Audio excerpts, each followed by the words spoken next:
Hello, Warriors. New week, Fed week. Hope everyone had a good weekend. How you doing, AJ? Ingmar? Yeah, happy Fed week, Glenn, Ryan. You'll help them.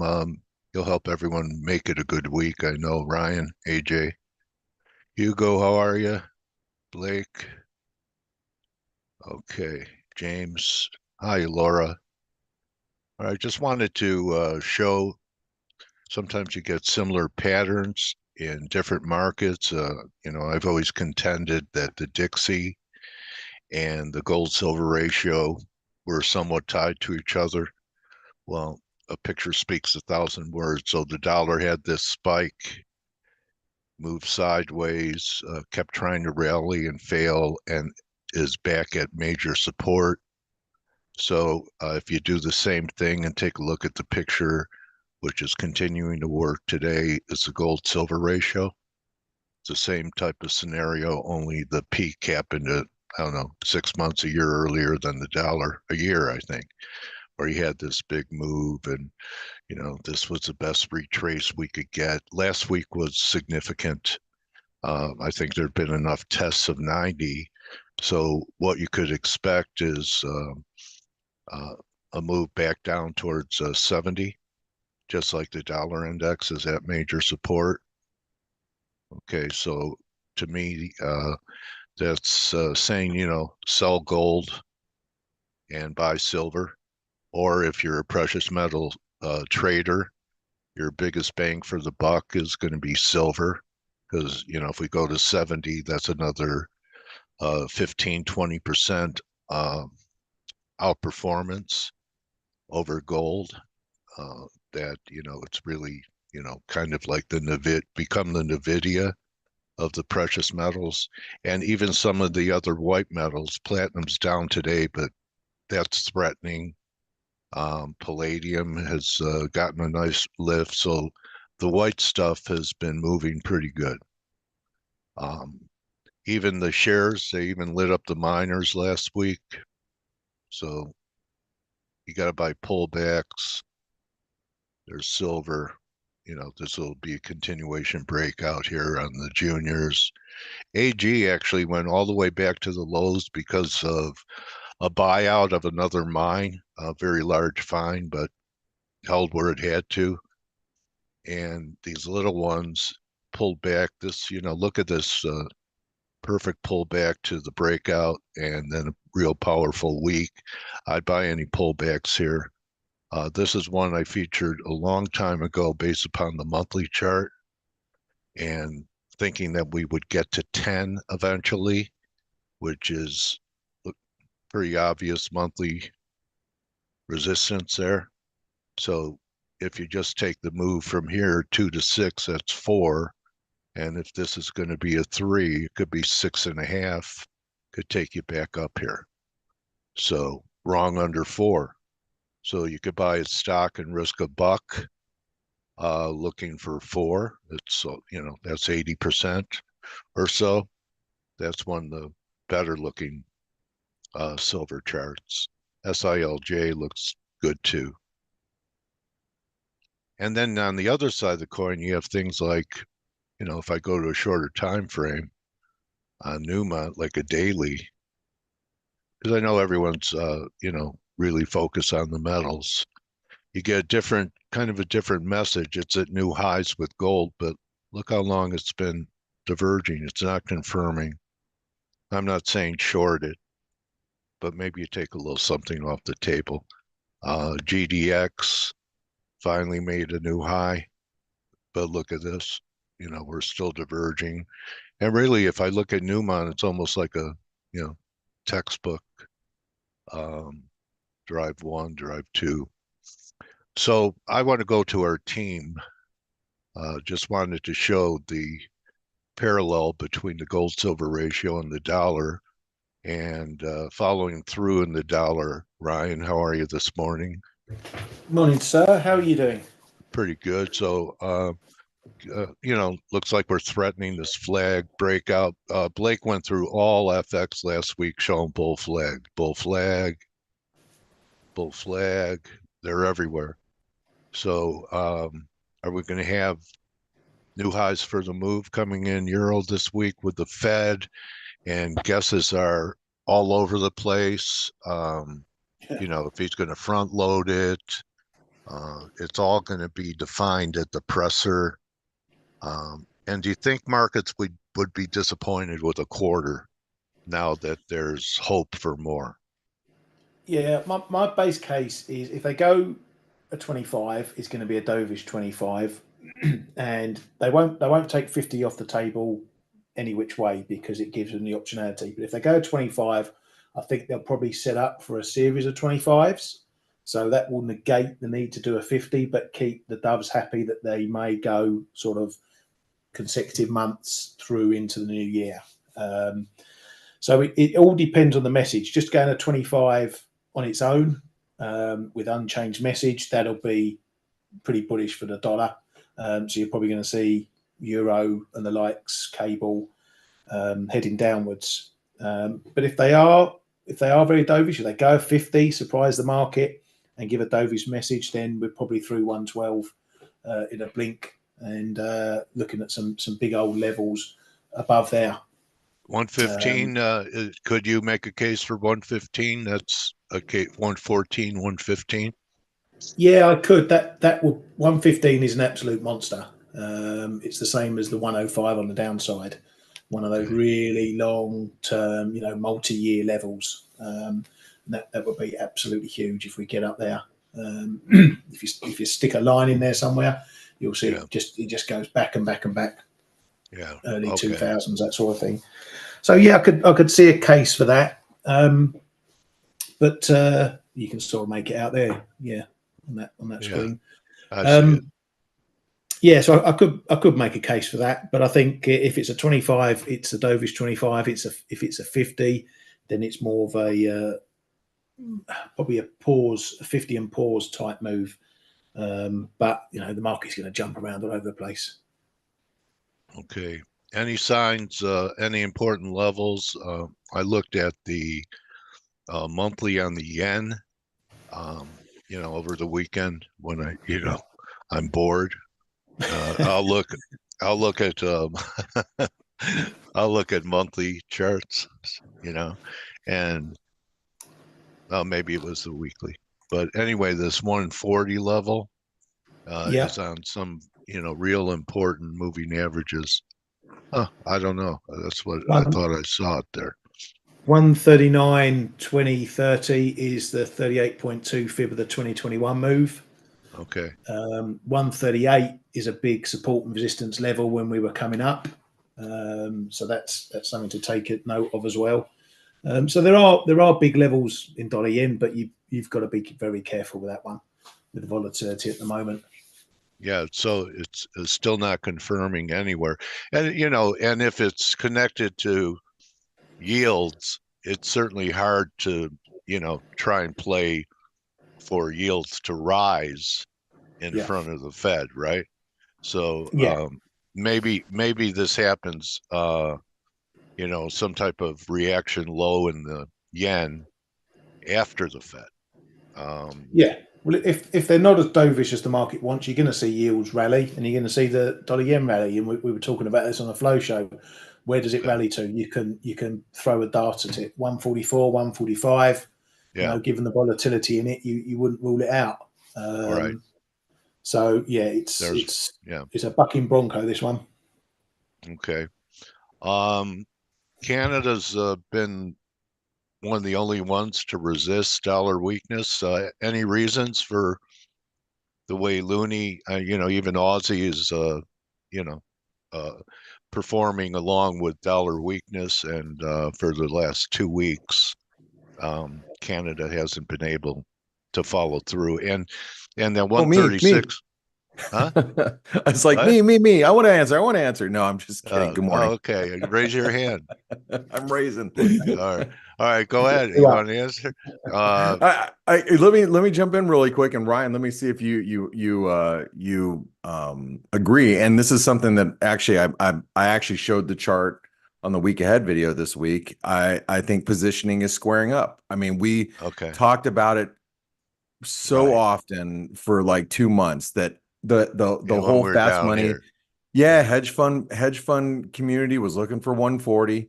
They all got stopped out, and you see CFTC positioning has moderated from the extreme, you know, historic since the beginning of Yeah. CFTC keeping data, massive short Canadian position. It is now squared up after that drop, as you see there, that big red bar below the 200 DMA.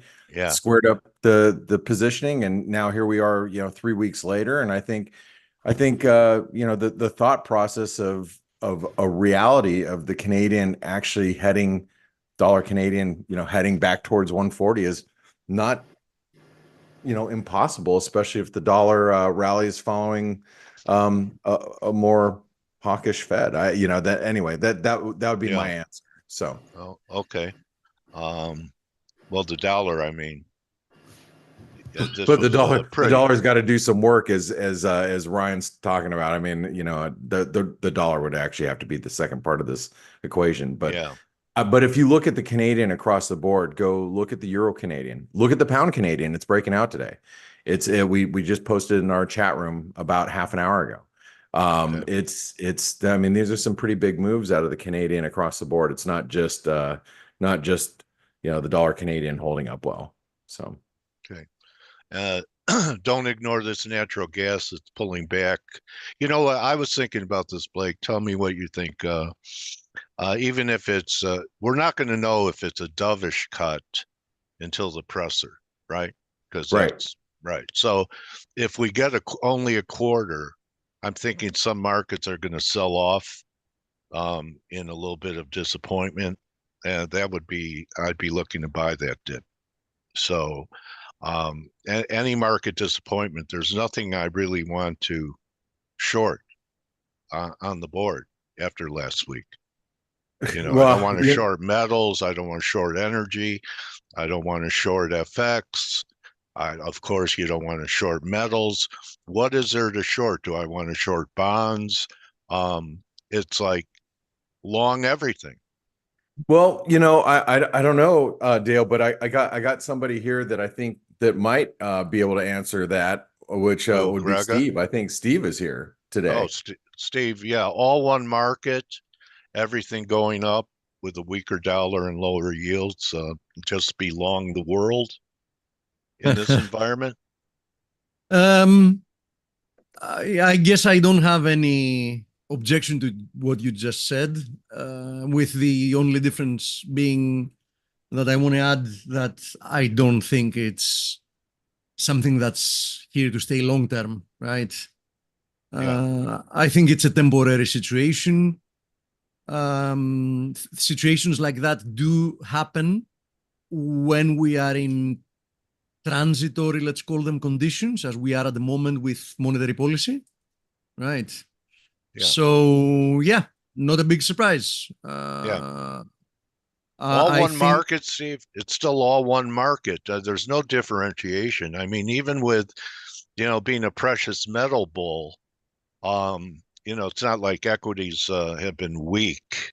It's like they all go up and down together pretty much with different magnitudes. I don't see differentiation anywhere.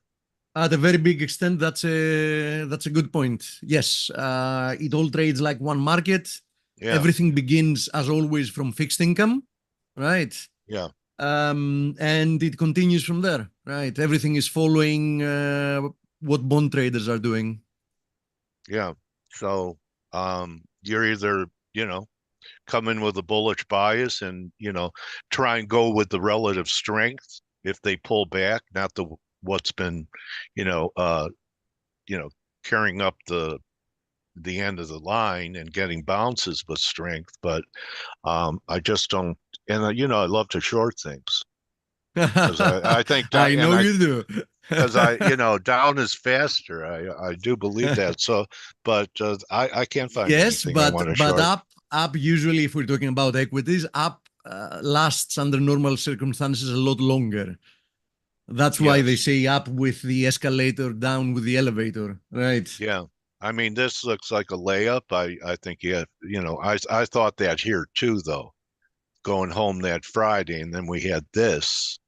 But you know, 6,100 is something we've all talked about here, and it was a simple measured move.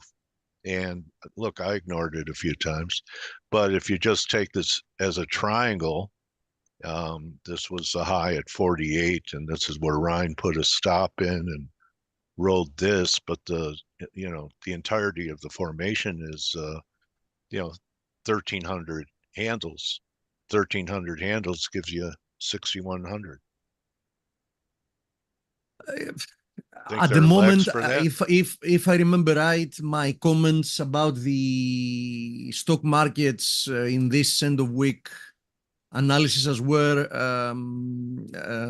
were that it's very hard to make a bearish argument at the moment from a technical perspective, right? It's very hard to make such an argument.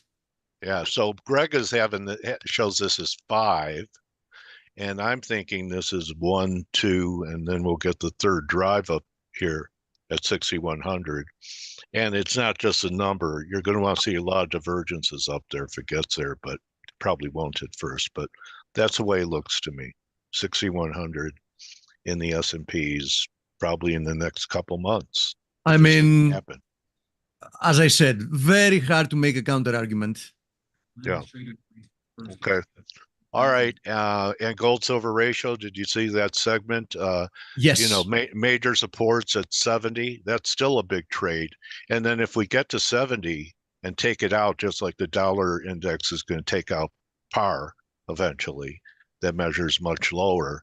Gold silver ratio could, revert to the mean, which, what I'm used to from many years ago, when I, was fighting dinosaurs, was 40. That was kind of the normal. I agree 100% with you there. Yes. So that's there big. Is a lot of downside potential, a very lot. So that's a silver outperforming gold by 50%. And people that think that things are different and all that, no, they're not having to do with gold silver ratio, right? I mean, these are two metals that very little have changed over the time, right? Yeah. You have no reason to expect or believe that the ratio that connects the two of them is going to substantially change over time, right? Yeah. It is what it is, and it has been what it has been for a reason, right? Yeah, well, I mean, silver's gotten all kinds of great press about, and K-Man talked about the industrial usage as being part of his bullish rationale. There's new batteries that are better than lithium using silver. There are a lot of things. So, and we've been in a supply deficit of silver for years. So, yes, years. So now yes, that is very true. And so now, more demand, supply deficit, not really a lot of new mines coming online. So silver looks to be the star, for a while here. That's it. Why don't we bring yes, I would agree with you, but I want to, make sure that people are cautious, right? For the time being, we've been going over a period that silver and even more so platinum have been underperforming gold, right? And for the time being, platinum has. Yeah, and for the time being, that has not changed, right? So yeah, I agree with your comments, but of course we need to, we need to first get confirmation that that's the case, right? Yeah, yeah, and palladium has been doing a little better too. So, all right. Let's bring Kay in. Kay, what's your attack plan? Good morning. Good morning. How you feeling, bro? Yeah, better. Thank you. You sound strong. That I don't know, but yeah, it's better. Thanks. Yeah. Stronger. Yeah. So what's your attack plan with the Fed? Kind of pare back positions and not be, too committed going into anything can happen. There's so many variables possible combinations by the Fed. Do you Yeah. have confidence in any one No, scenario? no, not really. The only thing I see as well is that we, for this round at least, we are probably going into the FOMC meeting at well, for this round, I mean, peak bearishness on yield, bullish on everything else. So bearish on the dollar. And so that opens a bit of a risk if they only go 25 for a bit of a snap back. Now the thing is, there are reasons to do 50, and not in the least what Powell said himself. They wouldn't allow the jobs market to weaken. So that gives enough reason to do a 50. But a lot is going to depend how they bring it over and what's going to happen afterwards. But I have well, if I look at the data, I'd say 25. If I listen to Powell, if I listen to leaks, 50 is very much on the table. But will they do another one? That is what the market is now wanting to know, price-wise, and that's going to determine a lot in the short term anyway after that FOMC. And but yeah, I think it's really open. But if they do 50, I'm not sure whether he's going to go that far of saying we could do another 50, no problem. They are going to be extremely data dependent on that one. But they could do 25 and go very dovish and leave 50 open as close as on the next jobs report. So that is a possibility as well. It's very close call. But I know that if he would go very dovish, that's 50 and leave another 50 open, then I don't know where this market is going to stop. I'm saying I think it's not going to be good to counter trade any dollar weakness for a while. Yeah, and I still think metals are among the best that there are. Nice trade, man. Sorry? You're in both of them. Nice work. Yeah, I mean both. The gold silver ratio, I compare it a little bit with euro sterling, and it's the speed of similar markets, but different in volume and in supply. And if the dollar goes down, this time it's hanging around here, but hanging around the lows. Usually your euro sterling goes down. And if the dollar goes down, I have the impression gold silver ratio is also going down partially. Yeah. And that's difference in size of markets for a starter, but also, as you were saying, there is no also big indication that we are going towards a complete recession in the economy, and then that gives an extra little boost to silver.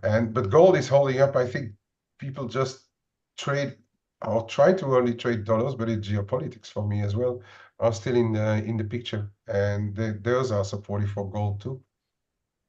Yeah, the Houthis launched You name it. hypersonic missile Yeah, at it's Israel. So the hypersonic is a technology that I'm not even sure the U.S. has yet. They're working on it, but Russia has it. So they put two and two together. I don't think Iran has them. So that's interesting that they're using technology that most people don't have around the world, and it's the Houthis. It's not a nation state with those weapons. So we'll see. Okay, Blake, you've been very patient, young man, waiting to participate in the classroom today, and because of that, you can take us home. All right. Well, thanks, Dale. And it's good to have the whole team here and hear what everybody has to say. I did the week ahead video, obviously, and doing the week ahead video, it's like I spent a lot of time talking about what I thought was going to happen this week. But let's I know having everybody here is quite is awesome having our team here. I just want to ask everybody. I know you guys already talked about the Fed. But let's let's talk about some of the other central banks too. Ryan, you know, we have the Bank of England this week. What's going to happen with the BOE? Nothing. You always say that. Zippo, nothing. Yeah, you do, but we tend to get a lot Yeah. of volatility with the Bank of England. So Yeah, there's very low expectation for any rate move at this one, so it's really going to be how close they are to another cut, which we will get indicated likely by the votes. That's what usually brings the volatility when there's no rate expectations. There's two things to bear in mind why there's little expectation for a move. We've got the October budget to come, so the bank's probably going to sit on their hands until we know the details of that. So yeah, it's really about what they signal for the future, and it's going to come down to the votes. But you know, we still may get a bit of volatility if the votes are a little bit less dovish than expected. Then you know you're going to see the pound gain. I think Euro Sterling is going to be the one to watch for that, and potentially over the Fed as well. so I mean, you got the Euro Sterling that's still trading super heavy right now. Yeah, we were joking about this one in the room. How that flag's turned into a bit of a banner. It's getting longer and longer. Yeah. Well, there's an old rule of thumb when you're looking at a flag pattern. If the flag itself you know, exceeds more than 50% of the pole, which you know you could argue that's the pole, that's the pole, that's the pole. So I mean, however you want to look at it. But once it exceeds over 50% of the length of the pole, yeah, then it's nullified. But there is a big consolidation down here. I mean, if you've been on the long side or people have been playing on the long side, they're probably a little disappointed at this point, right? Yeah, we've got this big level at 84, 83, 85. So I'm going to be considering that this week. If we come through everything and we've tested and held that, then I'm going to dip into some longs, I think, down there and just see where it goes. All right, and I want to fish around with K-Man really quick and look at the dollar index. I mean, we do have, as we've talked about, we have a lot more than just the Fed this week. We have the Fed, we have the Norges Central Bank, we have.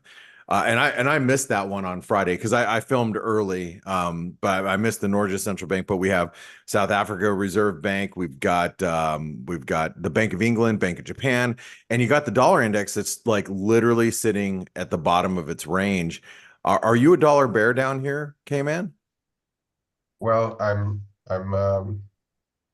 I'm positioned shorter dollar than versus than I am in others, but I've started to hedge a little in stuff that I think that could weaken if we get a snapback in the dollar.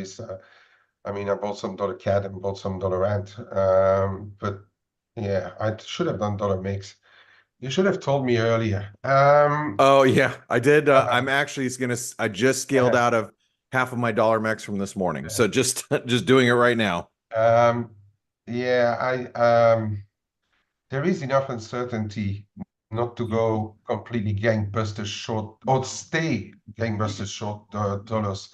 I think if you're purely from a trader's perspective, but if you look at the longer term, it's this FOMC meeting has the potential to kill the dollar for the rest of the year if they are dovish on both ends, and there is enough also potentially in this meeting to cause a pretty serious snapback, as we have been saying on the flow show as well. So if I'm trying to figure out which ones are potentially going to be a bit weaker than others versus the dollar if we get a snapback. So it's to hedge a bit of my my rest of my outstandings. And yeah, I think actually the mix could be a good one because they're officially now in that system to change the judicial voting system, and yeah, it could be that we have seen the lows there for this move. I said it in last week. We spoke about that in the Flowbonomics room as well. I think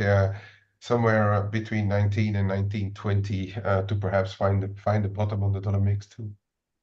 Yeah, I mean, and let's think about what happened this weekend. I mean, another assassination attempt on Donald Trump, former President Donald Trump. I mean, these events, and fortunately he's fine, and I haven't even read up on the whole situation, but the FBI is classifying it as an assassination attempt. These type of events, I mean, he's okay, fortunately, but it just bolsters his popularity. That's going to keep some downside pressure on the Mexican peso as we go into this election season, I think. And if you look technically, we just hit the 618 retracement. We built a base there all night in European trade, or I called all night because I was sleeping. But you can see we just based right around the 618, and yeah, I bought some earlier and just took 2/3 of my position off. And if you guys don't know how to get to the ForexAnalytix trades room, it's right here. You can see I bought the dollar mex. Was 1 hour and 20 minutes ago, and I just sold it at 1932 from an average of 1922 because I added to it. So yeah, if you guys want to know exactly what we're trading around the ForexAnalytix chat room, take advantage of the, what is it, Dale? How many years? 80. 80 years, 8-year anniversary. Just kidding. 8-year anniversary sale. So you guys take advantage of that. Dale, do you have an interview today? Did he? No, did he just- he got moved to Friday. Oh, Zach Mann is going to be on Friday, but I know the 8-year anniversary is important. You know what is really important is the years of experience of the team. If you add them up, you're getting close to 100 years or over. that's how Definitely many years. over. That's Over, Steve's Steve. age in animal Steve, years. you're 100. I'm 100 by myself, right? Yeah, exactly. You have 70 years of experience just on your own. You know what, bro? I'm starting to get the hang of it. Makes It didn't sense. take that long. Hey, I have to, and by the way, Steve, it's nice to have you here. I have to say this though. I mean, the euro looks really, really strong. I know we can all argue that it's up at flag resistance. It's a really strong looking currency. I mean, doesn't it feel like the euro's heading to 115? Yeah, that's the target, 114, 115. I was wondering, Jeffrey Blake would like your look on U.S. dollar yen. You'd have not. You didn't make a comment on it. So Yeah, I mean, I'll talk about it. And I'm going to agree with what Ryan had to say. There's a couple of things here, and Ryan is also looking the same thing. If you look at the dollar yen, the lows back here in early 2021, and you look at the highs here, 38% retracement comes in really close. We are below the 618 retracement of this low to here, but it's still, when you're looking at weekly charts and whatnot, to surpass a technical level like that, it's kind of where we're going to close the week. So I look at this really important support around the 139 level. I am bearish the dollar yen. I think overall the dollar yen continues to go lower for all the right reasons, especially when you're talking about central bank divergences. But am I nervous being on the short side of here? Yes. For me, just to lay out a short, I would say you just have to keep stops tight. I don't know how I'm going to trade it, and I don't have any yen exposure, and I haven't had any yen exposure. Well, this is untrue. You worked the short side pretty good on the way down. So I do trade in and out of it quite a bit. I just don't have any exposure at the moment, and my dollar exposure between now and Wednesday is going to be very, very quick. I'm going to be scalping a lot. And like, for example, I just shorted the euro dollar today, not because I'm a dollar bull, but I know that the dollar index is at really critical support ahead of a very big week. So from a risk management standpoint, this is probably the best place to be long the dollar. If you are a dollar bull and you think that the dollar, there's a risk that the Fed only cuts 25, and yeah, they may leave the door wide open for another 75 basis points the rest of the year, for the next 2 meetings.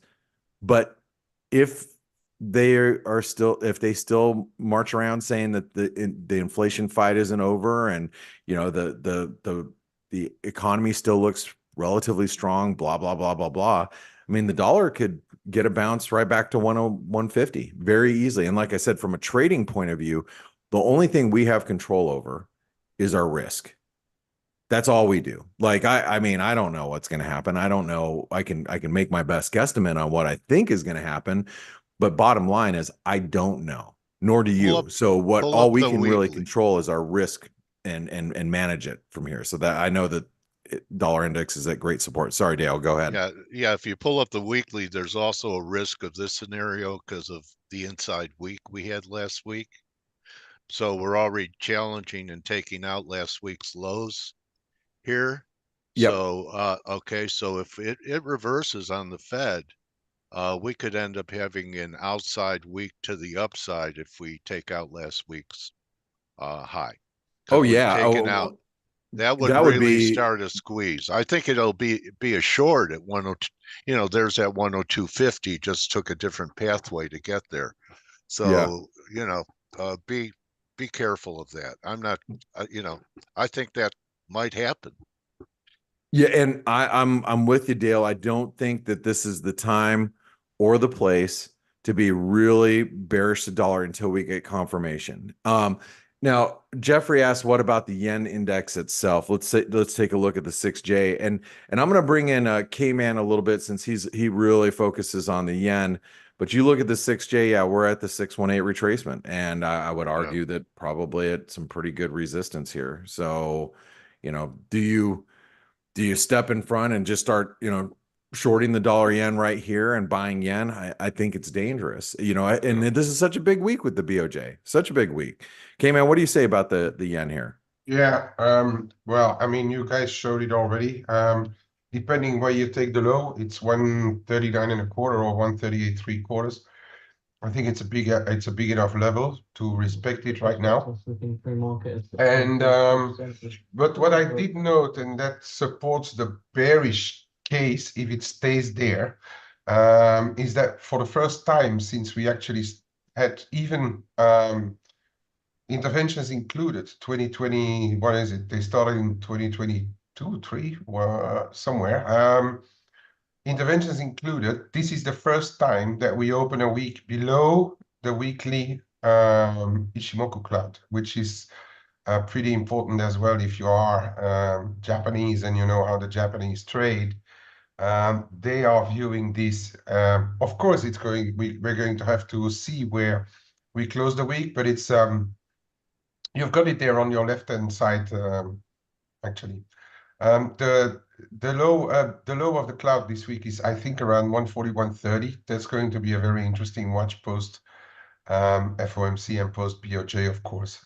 And yeah, so we've got a bit of a zone here. I think you take the 138 3/4 to the downside if you want to have the lower one, the 141, and there is a bit already of activity that we saw on price action before in the 141.5, if you recall. So you've got a bit of a 300 points to start the 250, 300 points to start the week, and see how the reactions will be post FOMC and Bank of Japan. I'll tell you what, the yen, and I'm gonna just say this to everybody that's listening in.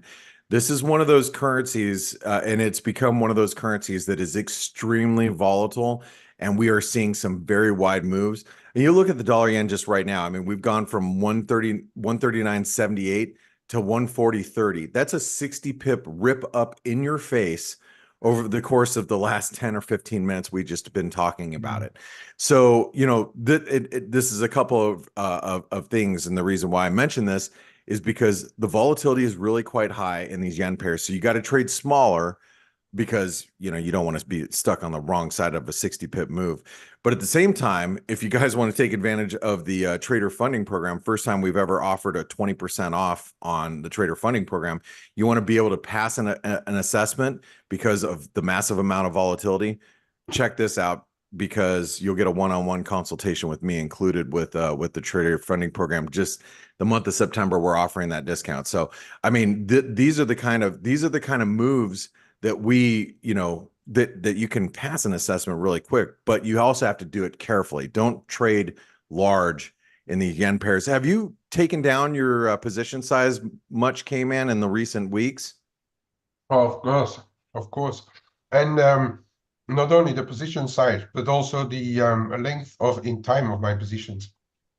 I'm much faster now than I was before.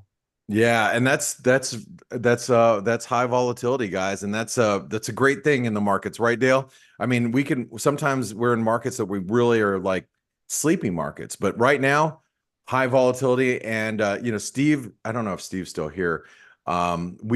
Steve, we were discussing about volatility in the FX market, how big it's going to be in the years ahead. Why do you think volatility is going to be just on the rise in the FX market just as a whole? At the moment, we are in a period that monetary policy is in the process of shifting substantially.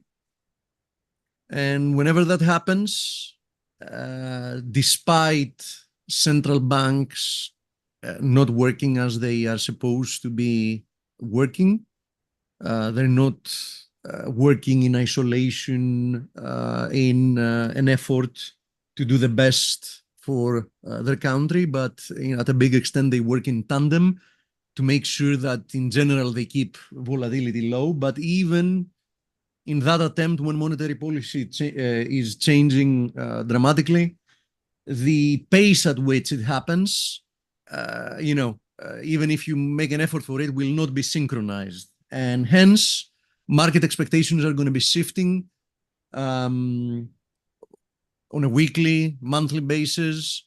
Sometimes the market is going to be more dovish or hawkish.